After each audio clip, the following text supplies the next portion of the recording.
capítulo 15, verso 16. João, no capítulo 15, verso 16.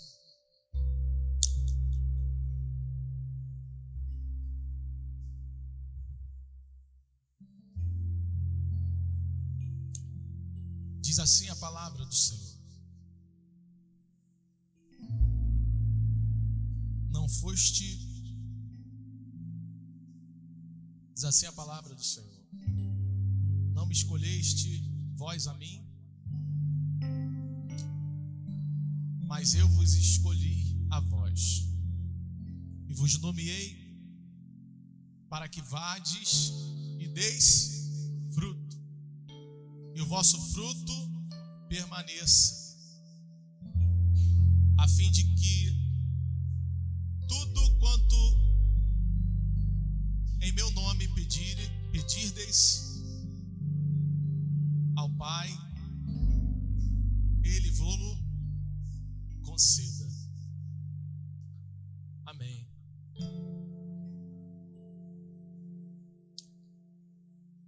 Olha aqui para mim, querido. Estamos diante de uma palavra esta de Jesus. Jesus, depois de uma parábola sobre a figueira, sobre a videira e os ramos, ele vai introduzir o capítulo 15, dizendo que ele é a videira e o Pai é o agricultor. E ele vai decorrendo a sua explanação, dizendo que todo aquele que está nele e não der fruto, ele o arranca, ele retira. Só que aqui,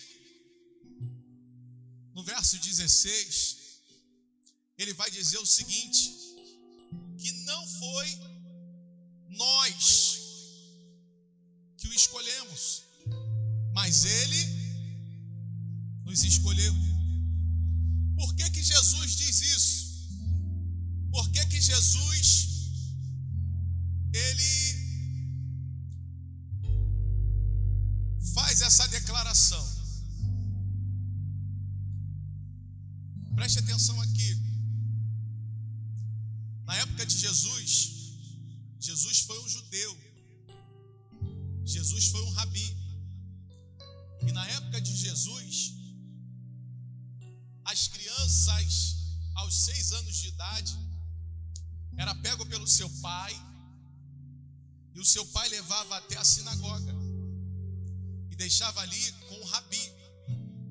O rabi era a pessoa mais sábia da sinagoga.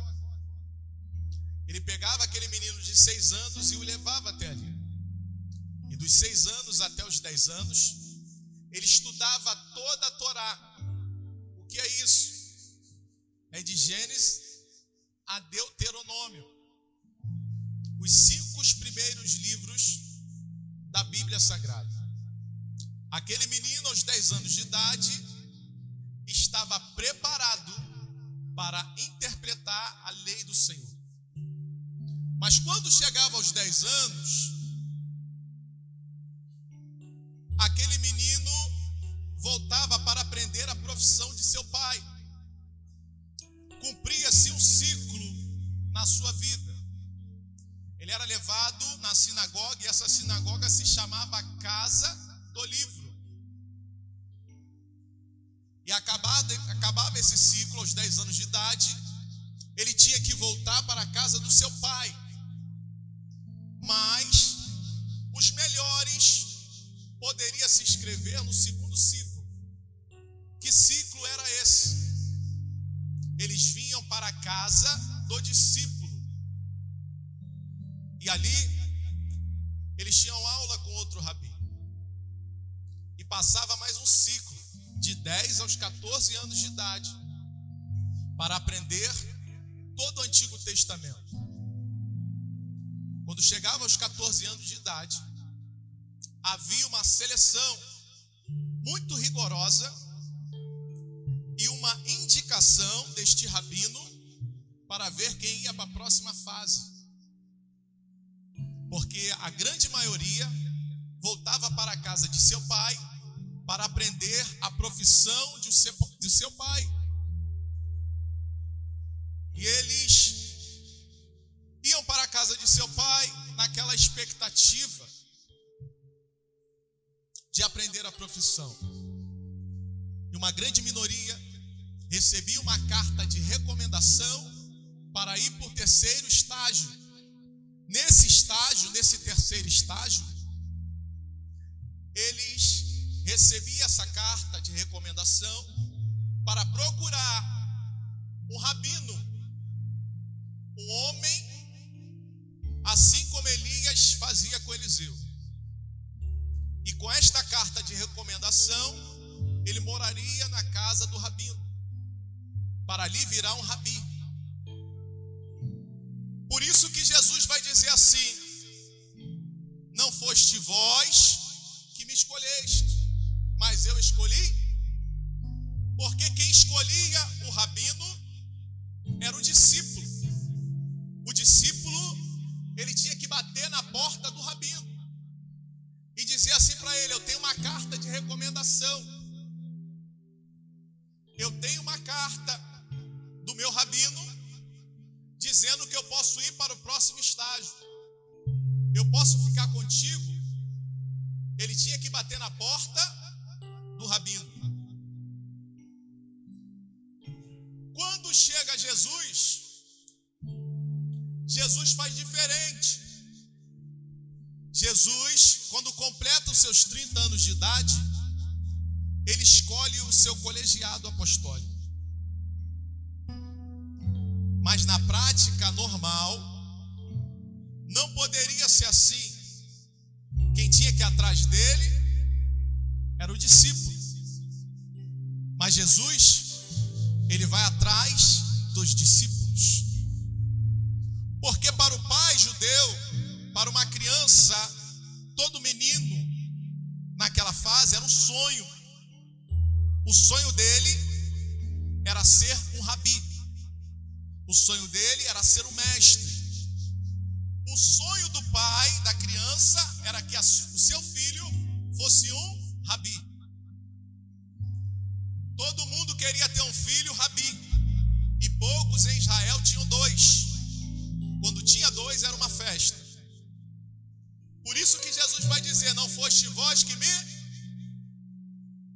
mas eu escolhi a vós. E Jesus, ele quebra esse paradigma, porque só quem poderia escolher, a eclésia, a igreja, era o rei.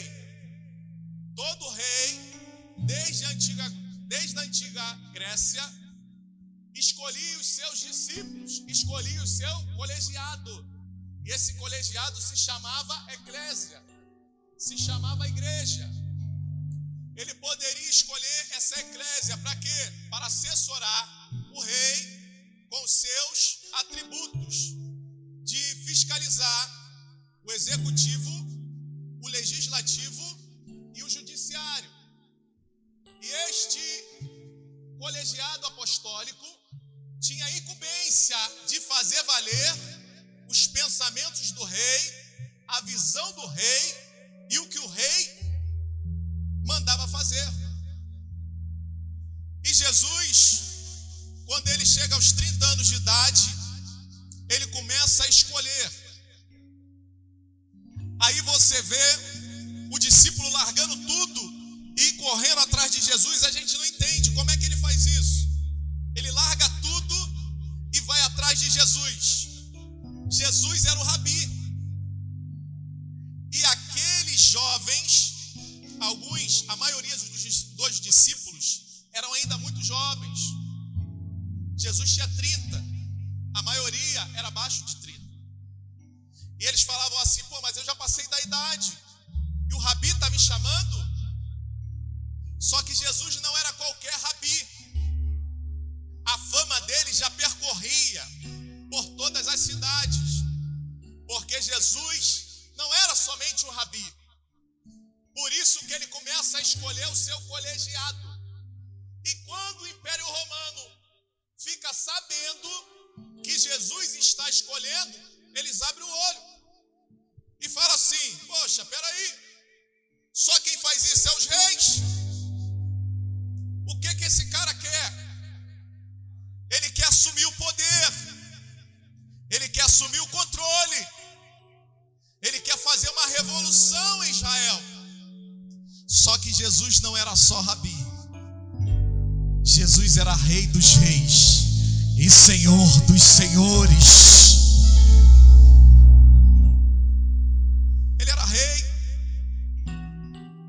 ele era profeta. E nós que estamos aqui nessa noite, muitos de nós temos um pensamento de que Jesus era um coitadinho, porque olhamos para a Escritura Sagrada e não conseguimos compreender quem é Jesus. Jesus não era nenhum coitadinho. Jesus tinha um conhecimento muito grande das Escrituras Sagradas. Jesus era descendente de rei. Jesus, ele era um homem sábio no conhecimento. Jesus não ficava pedindo esmola para ninguém. Jesus era um homem entendido. Jesus era um homem culto. Jesus era um homem em que muitos de nós que estamos aqui não temos a noção de quem era Jesus. Porque quando a gente olha o Novo Testamento, a gente dá muita significância a Paulo e esquecemos de Jesus. Mas se você for estudar quem foi Jesus, Jesus falava 4 idiomas. Jesus falava hebraico, Jesus falava aramaico, Jesus falava grego, Jesus falava latim. Jesus era o rei, Jesus era o cara. Jesus, ele era inteligente, não só por ser Deus, mas desde novo, Lucas vai dizer que ele estava no templo aos 12 anos de idade, ensinando no meio de quem? Dos doutores da lei. Preste atenção quem é Jesus. Porque às vezes a gente olha Jesus como um coitadinho. Mas Jesus, ele é muito grande. É igual aquela história que você vê, você ouve. Aquela criança que pergunta: pai, qual o tamanho de Deus? Você quer cansar de ouvir. Depende, filho. Depende da maneira que você vê. Olha para aquele avião lá. Se ele está distante de você, ele é pequeno. Mas vamos lá no aeroporto e ver o tamanho daquele avião. Chega lá, vê ele grande, porque está perto. Quem está perto de Deus vê ele grande. Quem está distante vê ele pequeno. E hoje é um dia da gente se aproximar dele, porque tudo é para ele. E nós estamos aqui por ele. Se você está respirando é por causa dele. E Jesus, ele vem falando: não foste vós que me... Estamos na primeira linha, calma aí. Não foi você. De repente você saiu de casa, recebeu um convite de alguém e falou assim: vou lá naquela igreja hoje. Não foi você. Não foi você que entrou pelas portas ali por entrar. Você foi induzido pelo Espírito Santo para estar aqui nessa noite. Porque Jesus te escolheu, te santificou e te deu as nações por profeta, assim como ele fez com Jeremias. Só que quando ele escolhe alguém é para um propósito. Quando ele chama alguém é para uma missão. Quando ele faz uma escolha é porque há muitos. Muitos são e poucos são. Se tu está aqui, você é escolhido. Jesus, como chama alguém, ele chama para uma. E quando ele fala assim, muitos são chamados e poucos são escolhidos, ele está te trazendo para uma responsabilidade. Ele está te trazendo para uma missão. Que missão é essa? Está aqui no verso 16. Ele vai dizer: pelo contrário, eu vos escolhi, a vós outros, e vos designei, para que vades e deis fruto. Que fruto é esse? Que fruto é esse?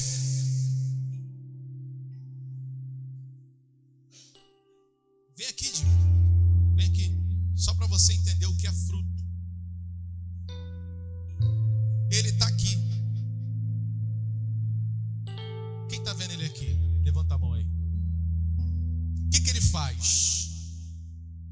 O que ele faz aqui na frente? Ele é um bater? Preste atenção aqui. Vem aqui, pastor Edson. O pastor Edson está aqui. O pastor Edson é o pastor da igreja. Preste bem atenção, querido. Se eu falar assim, Divo, você vai pela esquerda. Você tem 5 segundos para tocar em cada um e fazer o máximo de discípulo que você puder. Você tem que dar fruto. Mas o fruto, ele tem que permanecer.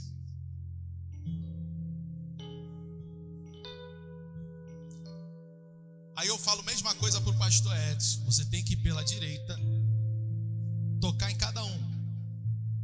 Mas você tem que dar fruto. Frutos que permaneçam. Aí, muitos de nós pensamos assim. Preste bem atenção. Você tem 5 segundos. Quando eu falar já, você vai fazer isso. Tá? 1, 2, 3, já. Vai lá. 1, 2, 3, 4, 5. Acabou. Parou.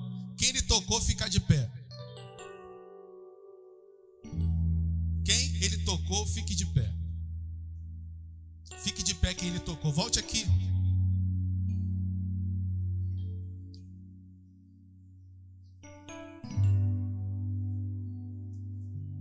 Ele deu fruto ou não deu? Sim ou não? O que é que você acha? Deu ou não deu? Quem acha que ele deu?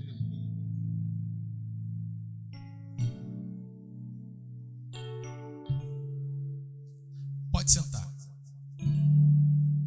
Fica aqui. Preste atenção aqui, querido. Quando Jesus fala que é o fruto que permanece, o fruto que permanece não é isso.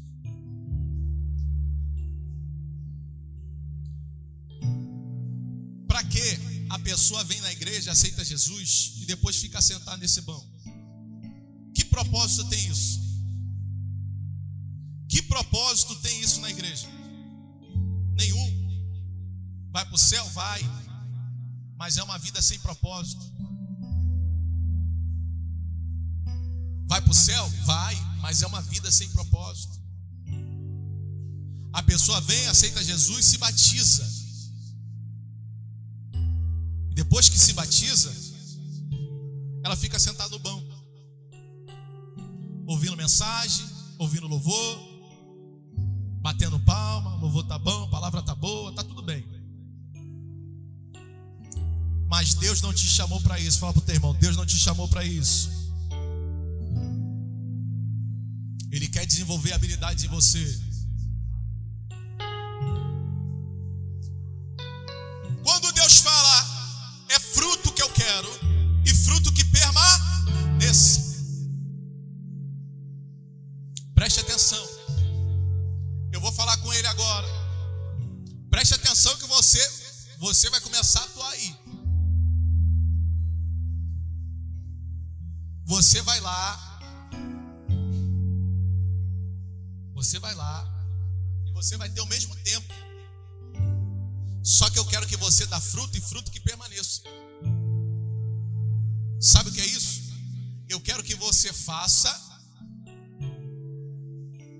algo que dê capacidade para as pessoas que você tocar fazer o que você faz. Aí ele está dando fruto. Porque se pegar a pessoa e trazer para a igreja e deixar, ele fez só uma parte. Mas para ele dar fruto, ele precisa pegar a pessoa e fazer o que ele faz.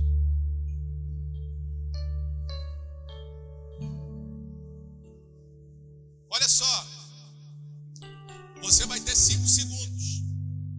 Pastor Edson, vai ter 5 segundos. Mas aquele que você tocar, vai começar a tocar nos outros. Você vai tocar na Márcia. A Márcia vai tocar na missionária. A missionária vai tocar na Maria Luísa. Aí sim, o fruto permanece.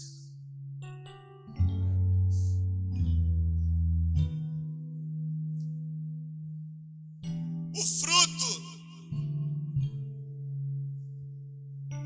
não é pegar na árvore, comer e jogar fora. O fruto você tem que pegar aquela semente e colocar para que dê mais fruto. Agora eu vou contar de 1 até 3. E aquele que ele bater a mão vai levantar e vai bater a mão na outra pessoa. 1, 2, 3. 1, 2, 3, 4, 5, 6. Acabou, já acabou tudo.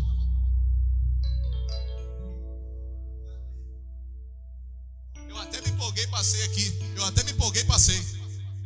Eu fiquei tão empolgado, o negócio pegou em todo mundo. E passei. Chegou aí atrás? Não? Sabe por que não chegou aí? É porque é para você dar fruto também. Amém? Dê um aplauso ao Senhor, querido. Poder sentar.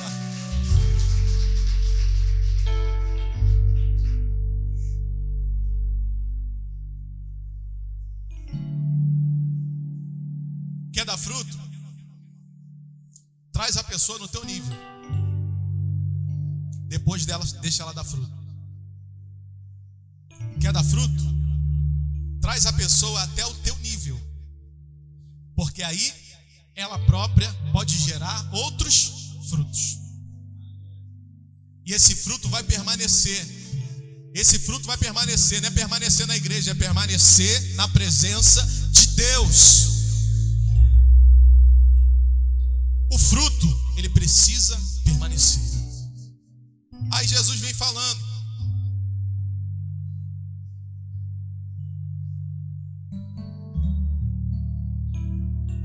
Quando você começar a fazer isso, olha só o que acontece. Parte B, a fim. Lê para mim aí. No 1, 2, quando eu falar 3, você vai ler junto comigo. A fim de quê? 1, 2, 3.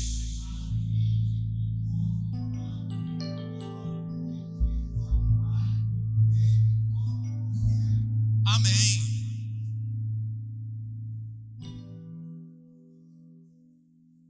Olha só. Por que algumas orações não são respondidas?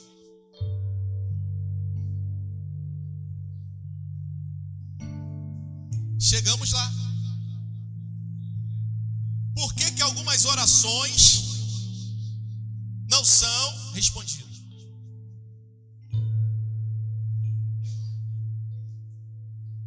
Deus não é obrigado a fazer o que você quer. Deus é obrigado a cumprir a sua.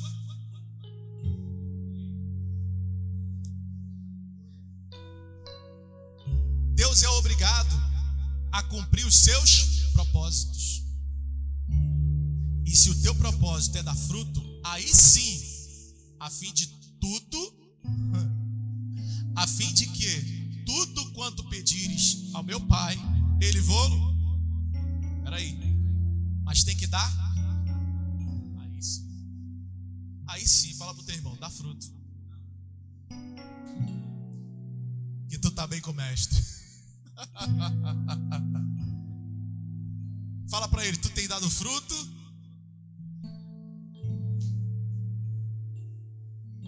Quem acha que tem dado fruto aqui, levanta a mão. Deixa eu esconder a minha aqui.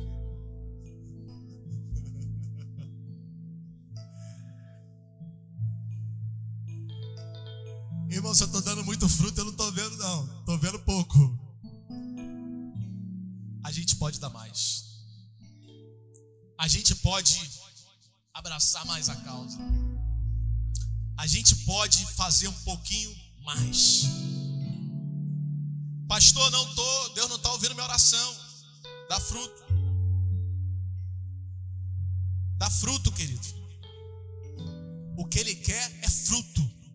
O que Ele quer é almas. O que Ele quer é você na obra. É isso que Ele está querendo aqui. É isso que Ele está querendo nessa noite. Eu fiz uma reunião aqui. Aí eu falei para a irmã, tem quantas faculdades? 2, mais os cursinhos aí, dá 20 anos de estudo. Amém. Você dá fruto naquilo que você quer.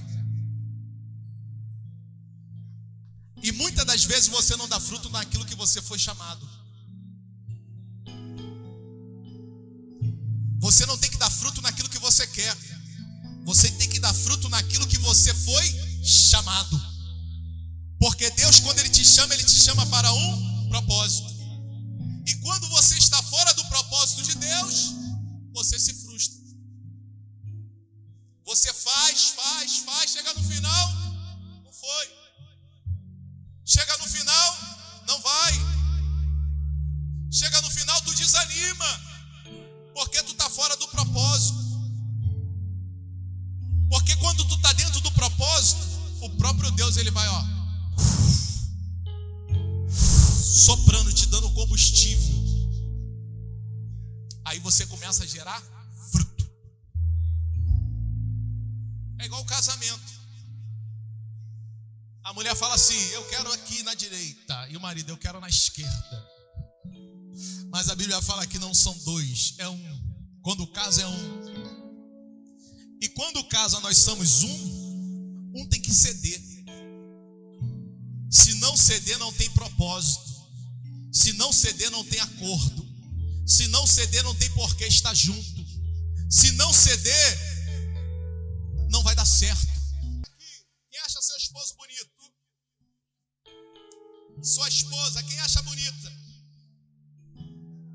Mas você ficaria com teu esposo se ele fosse infiel a você? Se ela fosse infiel a você, você ficaria com ela? Por que Deus é obrigado a estar contigo? Por que Deus é obrigado a ouvir a tua oração? Por que Deus é obrigado a compactuar só com os teus desejos e o desejo dele?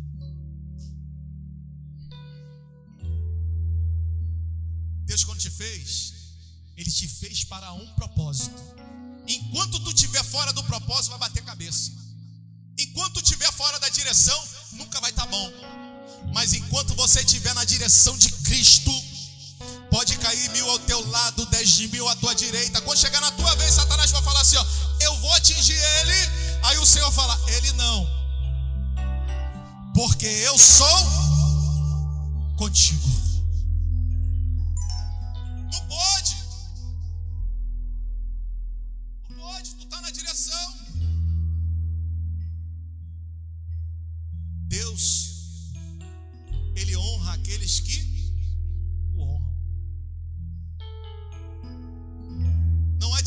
dizer que o ama, mas não obedecer a sua. Amar. Amor, eu te amo. Olha lá, abriu até a boca.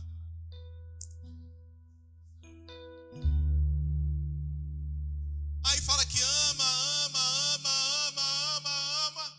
mas não cede nada. Isso é amor? Dizer por Senhor que o ama, sai daquela porta ali, não obedece nada, não obedece a palavra, dá mau testemunho. Que amor é esse? Ele te ama, porque a Bíblia diz, mesmo você sendo infiel, Ele permanece fiel. Aí, quando você dá fruto, Ele faz o quê? Ouve a tua oração. Ouve a tua oração. Fala para o teu irmão, Ele vai ouvir a tua oração. É só dar fruto. Fala para ele, é só dar fruto.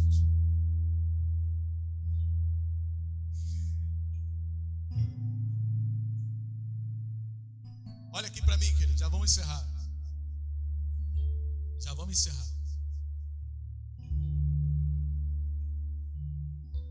Eu disse que o Senhor Jesus, a Bíblia vai dizer que Ele é o noivo. Ele é o noivo. Preste atenção aqui. E a igreja é a noiva. Desde a antiguidade, preste atenção aqui, fazia-se um juramento entre duas famílias. Pegava-se o filho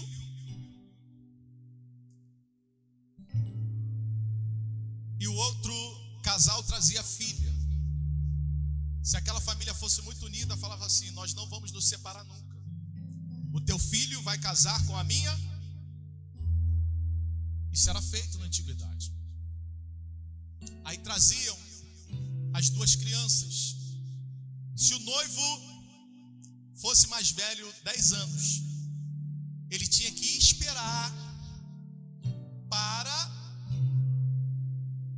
aquela menina chegar ao primeiro ciclo menstrual, para até então o pai daquela menina dar aquele menino ela em casamento. Pastor, onde isso vai entrar na mensagem? Preste atenção aqui. Aí, quando chegava nesse ponto, trazia a menina para dar a mão dela em casamento.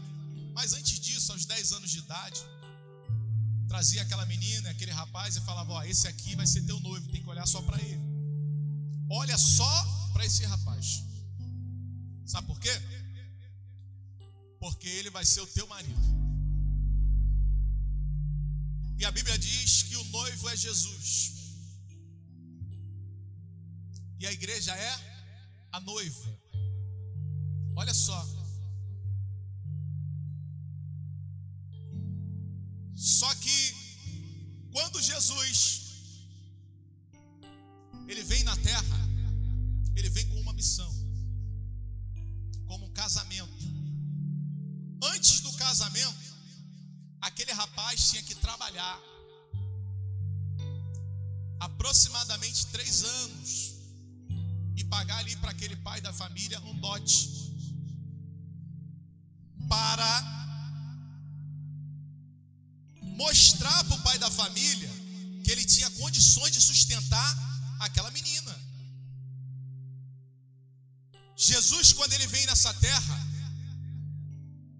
3 anos e meio de trabalho, ele vai lá na cruz e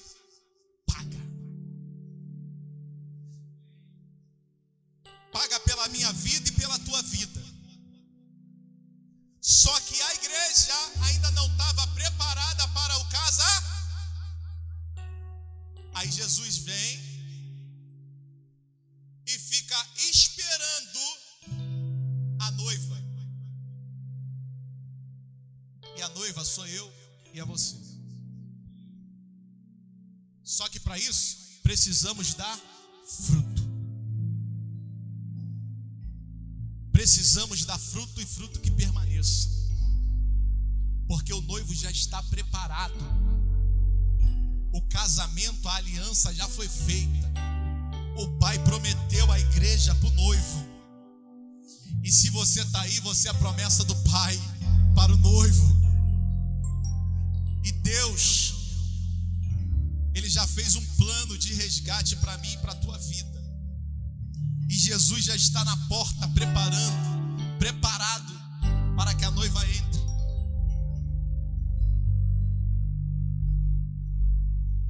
Nós precisamos levantar a cadeira.